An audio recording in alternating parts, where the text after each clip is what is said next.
Well, good morning. I'm Sarah, the Real Simple Mom. I'm out here with my 3 girls, and this video is not going to be particularly educational. It won't be that long, but there's noise out here and everything's just kind of a mess. But I wanted to talk about something that's happened recently with my flock, and to just kind of let you know, sometimes even if you do everything right, nothing goes according to plan, and that's okay.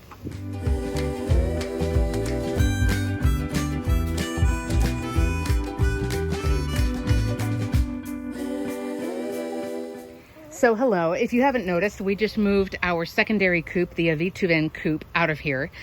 We have a sprinkler set up for our girls because it is super hot. We're getting like 105, I think, in Texas this week. So I wanted to get some more muddy space for my girlies, but you notice my flock only has 3.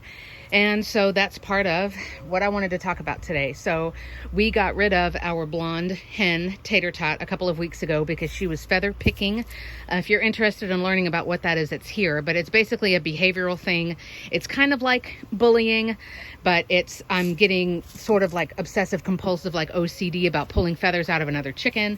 And so I chose to get rid of her.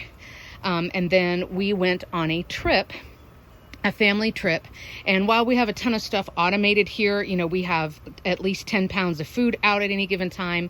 We have 3 waterers. We have an automatic chicken coop door that opens and closes and all the things. We do have we have friends in our tribe who come and check on our chickens for us whenever we go out of town, especially in the summer. And while we were out of town, just completely unexpectedly and out of the blue, Lavender, my little Orpington, passed away. And unfortunately, my poor friend, that wasn't something she anticipated when she said she would come chicken sit for us. So I really appreciate my friend and everything she did to dispose of the mess. We have no idea why Lavender passed away. It was very devastating. Obviously nobody anticipates that they're going to lose a pet while they're out of town. So even though we had everything really well planned and my friend is really well trained, she's been a chicken sitter for us for probably 2 or 3 years. Everything was going fine. The chickens have been dewormed already this year. They had plenty of food and water. Nothing's rotten. There was no poison, nothing like that. Lavender just died. So I was planning on having 4 chickens for the foreseeable future, and now I'm down to 3. So I'm trying to not make this too long of a video or too sappy of a video, but sometimes, you do everything right. The chickens have food and water, and you've been doing the predator proofing, and you've been doing all of the things, and something happens. And the other part that really sucks is you may never get any answers. We had to, without getting too gruesome, we had to get rid of the body, and we didn't want to keep it. There was no realistic way that we were all comfortable with keeping that body so that we could get an autopsy done when we came back. But it wasn't an attack.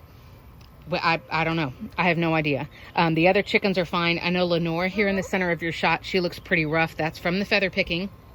That, we got rid of the culprit for that. So now we're giving them extra protein so that she can recover. But Lacey right here, my little old matriarch, she's doing fine. Gracie is wonderful and brilliant as always. But, sometimes everything looks right and you check all of the boxes and you anticipate all of these things, and then stuff still hits the fan. So I'm very sad to report that I'm down to 3 hens, although honestly, we don't know what kinds of changes might be coming to our family in the next few years. We're hoping to maybe move in the next year or 2. And with Texas summers being so bad, we're going to be hitting 110 in the next week or so. And I have 2, you're looking at one right now. I have 2 elderly hens. They're over 6 years old, Lacey and Gracie. Lacey is the Wyandotte in your shot right now. And she's also a meat bird.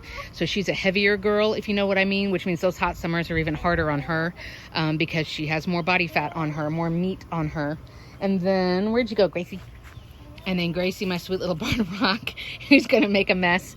She's over 6 years old now. So with it being really, really hot and us wanting to quarantine new chickens correctly, they'd have to be over in another spot. And it would, not to sound lazy, but it would be a heck of a lot of work for us when we're also traveling. My husband's starting a new job. This is our summer with our kids.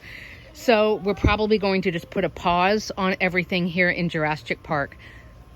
I don't want to get rid of these chickens. Lacey and Gracie, those 2 older girls I've been showing you, I've had them geez, for 4 years now, 5 years, and I want them to live out their years with me. I don't want to try to get rid of a senior bird, if you will, because I'm afraid, you know, they may not have as good of a life. So I want them to live out their days with me.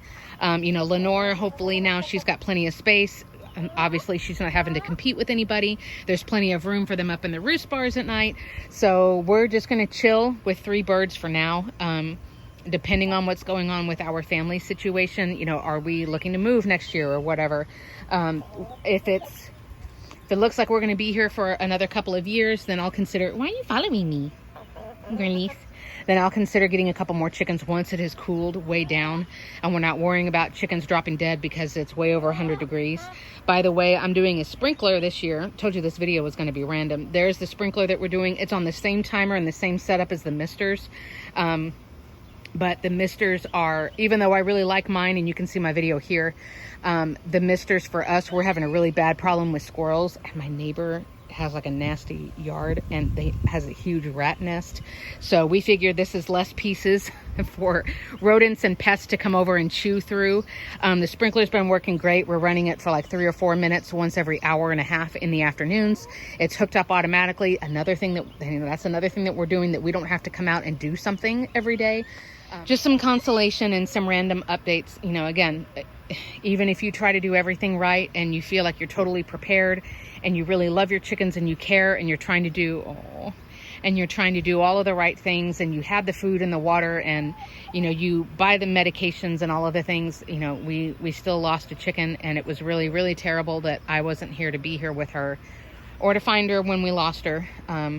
So we'll be down to 3. You're always welcome to put helpful, kind suggestions in the comments here, and we'll be back soon. Just the 3 girls and me.